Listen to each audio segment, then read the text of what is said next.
Caliban and the Witch, section. Women and Witches in America. It is not a coincidence that, quote, most of the people convicted in the investigation of 1660 in Jawaro, Chile, were women, 28 out of 32, end quote. In the same way as women had been the main presence in the Taki Onkoi movement. It was women who most strongly defended the old mode of existence and opposed the new power structure, plausibly because they were also the ones that were most negatively affected by it.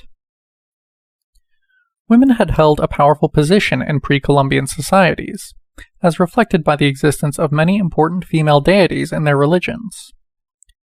Reaching an island off the coast of the Yucatan Peninsula in 1517, Hernández de Córdoba named it Isla Mujeres, quote, because the temples they visited there contained numerous female idols, end quote. Pre-conquest American women had their organizations, their socially recognized spheres of activity, and, while not equal to men, they were considered complementary to them in their contribution to the family and society. Footnote. On the position of women in pre-conquest Mexico and Peru, see, respectively, June Nash, Irene Silverblatt, and Maria Rostworowski. Nash discusses the decline of women's power under the Aztecs in correspondence to their transformation from a, quote, kinship-based society to a class-structured empire. She points out that, by the 15th century, as the Aztecs had evolved into a war-driven empire, a rigid sexual division of labor emerged. At the same time, women of defeated enemies became, quote, the booty to be shared by the victors. Simultaneously, female deities were displaced by male gods, especially the bloodthirsty Huatzquipochtli, although they continued to be worshipped by the common people. Still, quote, women in Aztec society had many specializations as independent craft producers of pottery and textiles, and as priestesses, doctors, and merchants. Spanish development policy, instead, as carried out by priest and crown administrators, diverted home production into male-operated crafts, shops, and mills. End footnote. In addition to being farmers, houseworkers, and weavers, in charge of producing the colorful cloths worn in everyday life and during the ceremonies, they were potters, herbalists, healers, curanderas, and priestesses, sacerdotistas, at the service of household gods. In southern Mexico, in the region of Oaxaca, they were connected with the production of pulque magui, a sacred substance believed to have been invented by the gods and associated with Mayahuel, an earth mother goddess that was, quote, the focal point of peasant religion. But with the Spaniards' arrival, everything changed, as they brought their baggage of misogynist beliefs and restructured the economy and political power in ways that favored men. Women suffered also at the hands of the traditional chiefs, who, in order to maintain their power, began to take over the communal lands and expropriate the female members of the community from land use and water rights. Thus, within the colonial economy, women were reduced to the condition of servants working as maids, for the encomenderos, the priests, the corregidores, or as weavers in the obrajes. Women were also forced to follow their husband when they would have to do mita work in the mines, a fate that people recognized to be worse than death. For, in 1528, the authorities established that spouses could not be separated, so that women and children, from then on, could be compelled to do mine labor in addition to preparing food for the male workers. Another source of degradation for women was the new Spanish legislation, which declared polygamy illegal, so that, overnight, men had to either separate from their wives or reclassify them as maids, while the children issued from these unions were labeled according to 5 different types of illegitimacy. Ironically, while polygamous unions were dissolved, with the arrival of the Spaniards, no Aboriginal woman was safe from rape or appropriation, so that many men, instead of marrying, began to turn to public prostitutes. In the European fantasy, America itself was a reclining, naked woman, seductively inviting the approaching white stranger. At times, it was the, quote, Indian, men themselves, who delivered their female kin to the priests, or encomenderos, in exchange for some economic reward or a public post. For all these reasons, women became the main enemies of colonial rule, refusing to go to Mass, to baptize their children, or to cooperate in any way with the colonial authorities and priests. In the Andes, some committed suicide and killed their male children, presumably to prevent them from going to the mines, and also out of disgust, apparently, for the mistreatment inflicted upon them by their male relatives.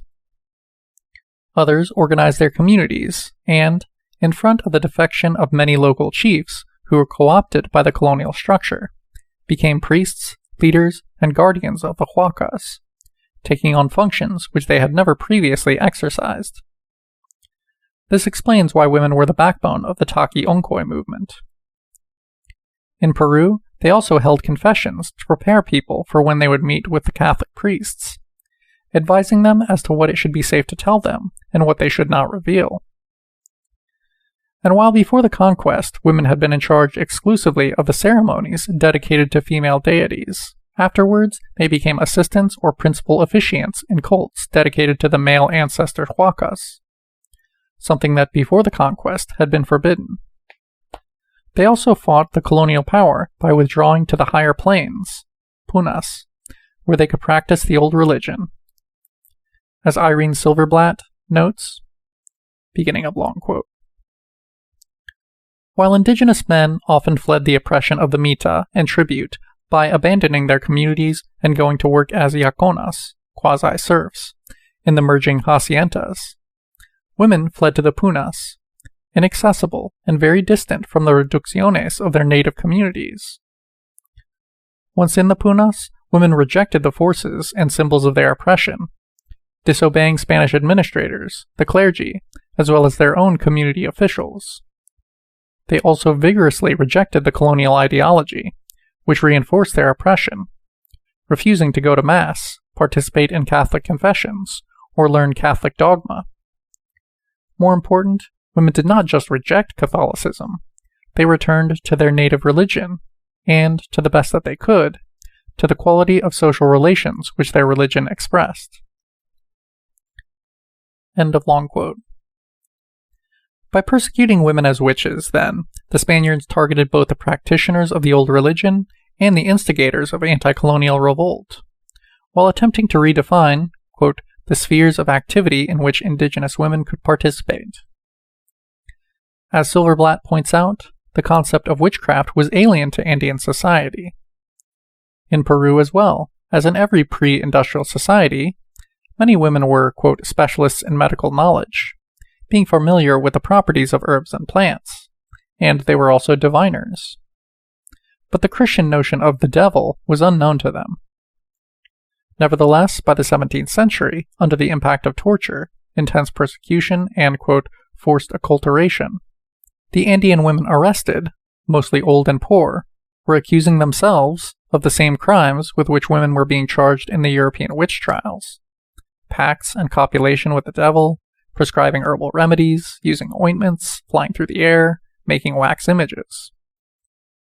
They also confessed to worshipping stones, mountains, and springs, and feeding the huacas. Worst of all, they confessed to bewitching the authorities or other men of power and causing them to die. As it was in Europe, torture and terror were used to force the accused to deliver other names so that the circles of the persecution became wider and wider. But one of the objectives of the witch hunt, the isolation of the witches from the rest of the community, was not achieved. The Andean witches were not turned into outcasts. On the contrary, quote, they were actively sought for as comadres, and their presence was required in informal village reunions. For in the consciousness of the colonized, witchcraft, the maintenance of ancient traditions, and conscious political resistance became increasingly intertwined. End quote. Indeed, it was largely due to women's resistance that the old religion was preserved. Changes occurred in the meaning of the practices associated with it. Worship was driven underground at the expense of its collective nature in pre-conquest times. But the ties with the mountains and the other sites of the huacas were not destroyed. We find a similar situation in central and southern Mexico, where women, priestesses above all, played an important role in the defense of their communities and cultures. In this region, according to Antonio Garcia de Leon's Resistencia y Utopia, from the conquest on, women, quote, directed or counseled all the great anti-colonial revolts.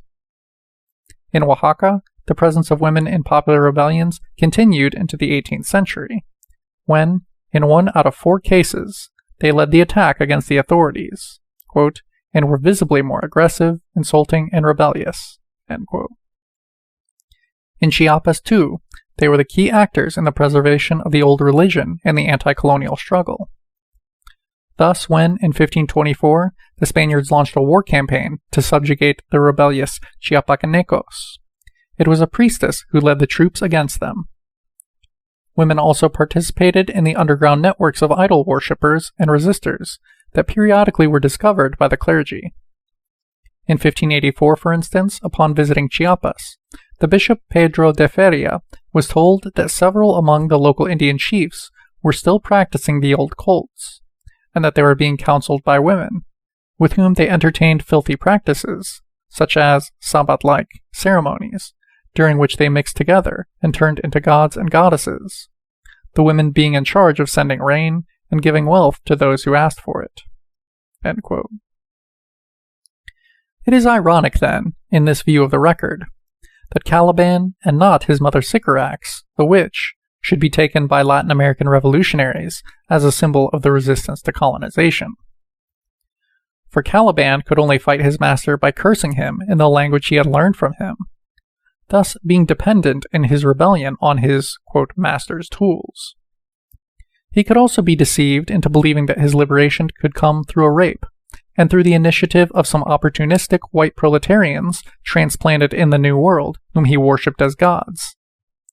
Sycorax, instead, a witch, quote, so strong that she could control the moon, make flows and ebbs, end quote from The Tempest, Act 5, Scene 1, might have taught her son to appreciate the local powers, the land, the waters, the trees, nature's treasuries, and those communal ties that, over centuries of suffering, have continued to nourish the liberation struggle to this day, and that already haunted, as a promise, Caliban's imagination.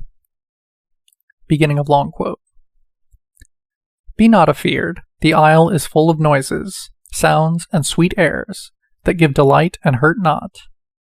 Sometimes 1,000 twangling instruments will hum about mine ears, and sometimes voices, that if then had waked after long sleep, will make me sleep again, and then, dreaming, the clouds methought would open, and show riches ready to drop upon me, that when I waked I cried to dream again.